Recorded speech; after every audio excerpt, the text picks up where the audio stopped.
宜兰太平山有丰富的生态，13年前也只个汉发现呢，对本河时期生存多见的原生种水饺站呢，面积差不多900公顷，也大概是上升处泰安森林公园咯，是水饺站呢分布侵犯的所在。过有原性的水饺站呢，因推向农耕咯，侵蚀下的生长环境，也表示因能减免受到气候变化的影响。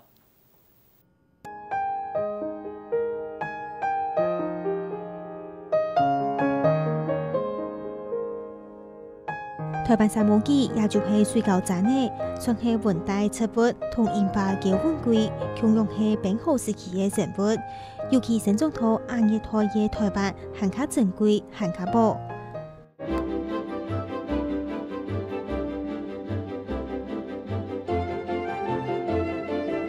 水饺站呢是四季分明的植物，春天变芽长嫩顺，到了热天就香悠悠的，秋天也被金黄金黄。到为寒天也被绿青青的，春到光彤彤的叶树牌，天天四季转色，可能就像到为色彩多变的世界。三毛菊它四季来看都不一样，那我在地巡视这么久来看三毛菊，我可能一个月要来1次到2次，对，那每一次来的心境跟三毛菊的互动的那种感受是不一样的。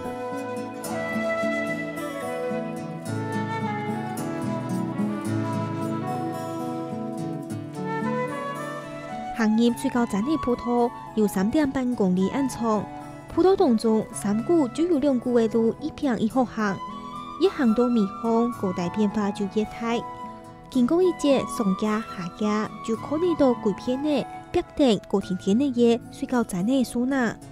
是高高低低的可是我们真的看到很多平地看不到的景色，苔藓类啦，还有这个最终点的这个叫做三毛菊，这个树林啊，很壮观。然后这个树完全超乎我的想象，能长得这么好。亚大北就是水饺山的葡萄，咪就是三毛菊葡萄的轻重点哦。同我顺风看到的野头呢，就是一个冰河流下来当珍贵的植物水饺山的哟。韩国认证宜兰系头一个东北季风的东方面，天时变化为较太大的故所讲呢，也现从做喜的蒙沙岩和落地的羽毛的哦，就是一个天时变化太，将会是下边的三毛菊，就是水饺山的来生长。那它海拔的分布大概就在1600到1800之间，所以它属于雾林带，那比较一些潮湿的环境。对，它之所以存活下来，代表它的生命力是很棒的，因为从冰河时期就经过地球的变化、环境的变化，那它还能够存留下来。天气气候变迁、地球暖化，水饺站的建商建立到3间改片，也是其同人类提出的气候建新。20年前。大概它的分布会比较分布到山腰的地方，那现在看它的分布慢慢退缩到领线的地方。那分析它的原因就是我们这几年来地球暖化，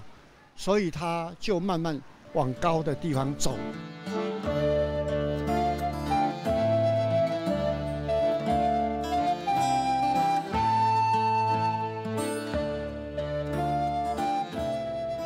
最近一下水饺站呢受到文字法的保护，就连一批野味也违法。